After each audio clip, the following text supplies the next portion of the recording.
You're listening to the Coconut Avenue Radio and Podcast Network.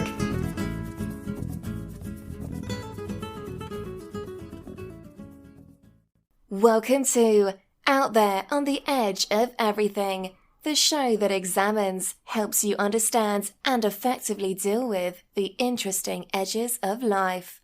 Broadcasting now from the virtual C344 studios overlooking the edge of Coconut Avenue is your host, award-winning and best-selling author, Dr. Stephen Lesovich. Hi, this is Dr. Stephen Lesovich out there on the edge of everything. This episode is entitled Interview with Dr. Jane Wright. Today, I'm very excited to be speaking with Dr. Jane Wright, a board-certified orthodontist from Kenosha, Wisconsin, and author of the new children's book, The Capture of Clementine. Welcome to the show, Dr. Wright. Thank you, Dr. Lesovich. It's wonderful to be here. You are an orthodontist. Exactly what is an orthodontist? Well, ortho means to straighten, and donto means teeth. So I straighten teeth. I'm a tooth straightener. So you are not the kind of dentist with drills that most children and adults are afraid to go and see. No, I don't have any patients, to my knowledge, that are fearful or afraid when they come in. We tend to have a lot of fun in our practice and very few uncomfortable appointments. You are a board-certified orthodontist. What does it mean to be board-certified? Well, like any specialty of dentistry, we all have to be a general dentist first. So I went to dental school for 4 years and then 2 years of orthodontic residency. And after you're an orthodontist, you are able to then seek board certification. It's not mandatory. And as of just a couple of years ago, only 30% of our specialty was board certified. So I'm very proud to be a board certified orthodontist. I had to take a written exam. It was a pretty intense written exam.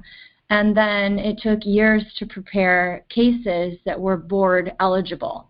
So I had to treat patients, take extensive records of their case, and then fly down to St. Louis and present my cases in front of the board. After which, if you pass that, then you are deemed board certified. In addition to your dental practice, you are also an adjunct instructor at the dental school at Marquette University in Milwaukee, Wisconsin. Tell us about your teaching responsibilities at Marquette. Yes, well, I've always loved teaching. I love educating people. It brings me a lot of joy, whether I'm teaching children or adults. It was interesting even beginning at Marquette because I couldn't believe I actually had something to offer residents. But I've been there for about 10 years now in the orthodontic clinic at Marquette University, and it really does bring me a lot of joy to share what I know about clinical orthodontic practice. So I oversee a group of residents in the clinic, and I check all of their orthodontic work, their wire bending skills, their brackets. I have to sign off on what they've done before the patients can leave for the day. And then I help them treatment plan and learn how to manage, patient-related situations. And by residents, you mean the new dental students? Correct. So they're dentists already, and there are 5 residents of each class. So it's a total of 10 residents at Marquette. So they are dentists. They're going through orthodontic training. So you recently authored a new children's book entitled The Capture of Clementine. What inspired you to write a children's book? That is a great question. I think it started to sink in a couple of years ago when I was noticing kind of poor oral hygiene amongst my patients and just a lack of knowledge on how to properly care for their teeth. And even if it wasn't a lack of knowledge, maybe a lack of caring. And I have 5 children of my own, my husband and I do, and I noticed the same lack of motivation in my own kids, where they didn't understand why they needed to be brushing their teeth. Who cares? What does it matter if their baby teeth fall out early? And I found myself repeating the same information all day long to my patients and coming home and repeating the same thing at night.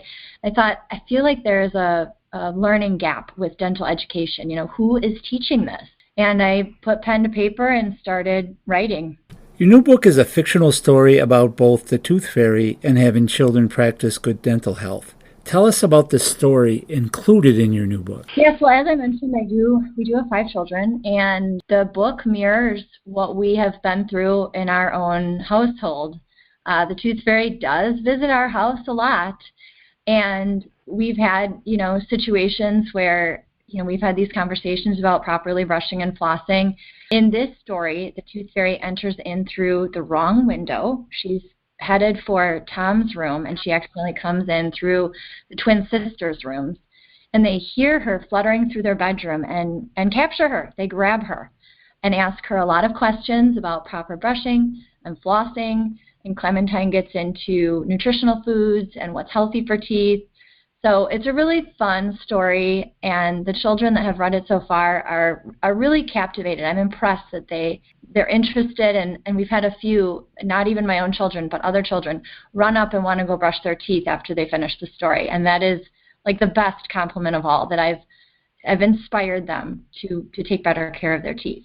Your book includes techniques for good dental health. Why is it important for children who still have their baby teeth to practice good dental health? Well, I think there's a misconception out there that baby teeth don't matter, that they're just temporary, they're going to fall out anyway. But what a lot of people, both parents and children, don't understand is we need our baby teeth. They are placeholders for the permanent teeth. And if they fall out too early, children really do struggle to chew certain foods. It can affect speech. But you think about a lot of nutritional foods are hard and crunchy, like carrots and, raw vegetables, even meats, healthy proteins. You need enough teeth to gnaw through those. And when children start to lose baby teeth too early because of decay, if they have to have 5 or 6 or heaven forbid more of their baby teeth extracted early, they really lose a lot of those chewing surfaces, and they start to gravitate towards softer and usually sweeter kind of junk foods. So it has an impact on overall health as well. It's not just maintaining your baby teeth so you have a full smile. It does affect the overall body health and development of these kids if they experience too much decay at a young age. And this may be an obvious question for a dentist, but what are the benefits of having children brush their teeth every night? I think brushing teeth every night, the nighttime is the most important time to brush your teeth. I mean, the dental professionals recommend 2 to 3 times a day. You definitely want to brush when you wake up in the morning. I encourage my kids to brush after every meal. So if they're not in school, I have them brush after lunch or brush after a midday snack. I know that's not possible when children are in school. But the nighttime brush is so important because our mouths dry out at night. And if we leave plaque on our teeth, the bacteria just have a field day at night when we sleep. So we don't have that increased saliva flow like we do during the day. And there's nothing washing away that biofilm and all the sugar on our teeth. So it's really important to get it all off before we go to sleep. So is it really necessary for children to floss their teeth every night? Yes, flossing. So the toothbrush can get the outer surfaces of the teeth, but floss is what gets in between the teeth. It makes me so sad when I hear of somebody say, I have 14 cavities, because I can almost guarantee those cavities are all in between the teeth. And it's completely preventable with just flossing. So this is where parents teaching their children or helping them, they might have to floss for their children to get out all the food and bacteria from in between the teeth. Otherwise, you can have those situations where kids will just get tons of cavities between all their teeth. So it is quite important. Your book also talks about having good nutrition. What are the benefits of having children avoid food and beverages that include a large amount of sugar as an ingredient? Yeah, so the bacteria in our mouths, the majority of them thrive on sugar. And they eat those sugary products that adhere to our teeth, and the bacteria release acid. And the acid starts to break down the enamel on our teeth. And that's when people get cavities. A lot of sugary foods also have a lower acid, it's high acid, low pH count. So think of drinking a soda or Gatorade. That's kind of a double whammy where now they have the sugar and the acid, and the bacteria just thrive. And we've seen kids' teeth get quite soft, actually, just from all of this sugar in combination with acid. So we do touch upon that in the book as well. And I have a soft spot for nutrition. That's what my Bachelor of Science degree is in. So, I mean, gosh, I could talk all day on nutrition, but I know that's a side topic. Where can our listeners purchase your new book? The Capture of Clementine is available on Amazon and Barnes & Noble's website. And we are working to get it in some local bookstores and other stores throughout Wisconsin. You have 5 children. As a mother and a professional dentist, how do you motivate your children to get them to brush and floss their teeth every night? It is a challenge, and it's kind of like any other kind of personal hygiene that you have to teach children. It's like you use the restroom, you have to wash your hands. You need to shower, you need to wash your hair, you need to brush your teeth. Sometimes I do feel like a broken record. They're learning to know what's coming. It's like you're getting ready for bed, brush your teeth. I really shouldn't have to say it anymore, but believe it or not, I do. So I think some of it is just a habit, one of these healthy lifestyle habits. You brush your teeth every night before you go to bed. So it's starting to finally sink in. Without revealing any trade secrets of the Wright household, so how much money does the tooth fairy leave each of your children when they lose a tooth? Right. Well, we're in Wisconsin and other parts of the country, the tooth fairy might have a higher rate, and there's also inflation to account for. But at the moment, the tooth fairy leaves the kids in our family $1, usually a nice crisp dollar bill. Today I'm speaking with Dr. Jane Wright, a board-certified orthodontist and author of the new children's book, The Capture of Clementine. February is National Children's Dental Health Month. You're going to do a book reading at a large dental education event for grade school students and teachers of a local school district in Kenosha, Wisconsin. Tell us about that event. I'm really excited about the event this year. So I've been an orthodontist for 11 years, and every year we have gone out into the community in February, and usually my dad and I would send our staff to go into local schools and do some brushing demonstrations and whatnot. And this year I decided to do something a little bit different and create a field trip for the Kenosha Unified School students. And we've invited kindergarten through 2nd grade, just because that's really kind of the target audience for the Capture of Clementine. And also, these kids are just like little sponges. They love this information and they just eat it up. So kindergarten through 2nd grade is invited to the Kemper Center, downtown Kenosha. And I will be reading The Capture of Clementine and then doing a live demonstration where I'm going to call up some volunteers, and they're going to help me demonstrate how to properly brush and floss. And then the children will move through 4 stations where they get to see the amount of sugar in certain beverages, some of their favorite top drinks. Talk a little bit about nutrition. They'll have a poster with sugar bugs where they can attach the sugar bugs to the sugar on the teeth. And then all the children will leave with a coloring sheet and a toothbrush. So it should be a pretty good time. We're running 3 sessions, 45 minutes each. Why is dental education so important for grade school students? I believe that if kids learn this stuff at a young age, it can, well, first of all, prevent a lot of future dental decay.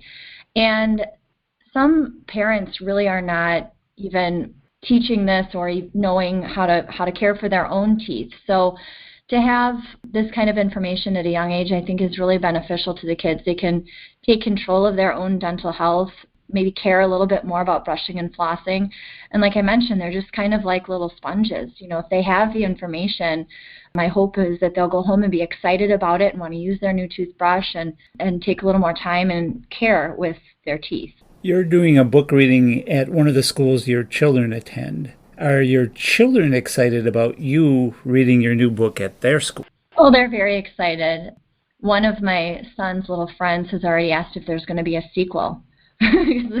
They're in all these books that have, 5, 6, or more books within the series. And so there's already requests for a sequel of The Capture of Clementine. So I've got to put my thinking cap on there. But the children are really excited for me to come to their school. And unfortunately, it's just for the younger kids. So our older 3 are not going to be hearing me read the book, but they've heard me read it so much at home, they could probably recite it on their own. What gets you out of bed in the morning, Dr. Wright? Coffee. No. Aside from coffee. No, really, that'll do it. But I call myself the morning motivator in our house. I mean, I'm the one that if I don't get up, nobody else is getting up. So I take that responsibility. I wake up at 5:30 every day, get the house going. I do. I walk around with my little cup of coffee and I wake everybody up and start the school routine, and then after that I head off to work. So if the morning motivator's not here, nobody's moving. What do you do on a daily basis to create a positive impact in the world? Gosh, that's a great question. And this might sound cliche, but I love to smile at people. And I know as a dentist, you think, well, of course she's smiling, but it really does affect people in a physical way when they're smiled at. And I mean, the first thing is if, like let's say you're passing somebody on the street, you make eye contact and smile at them. It validates that they're being seen. And the act of smiling usually makes the receiver smile as well.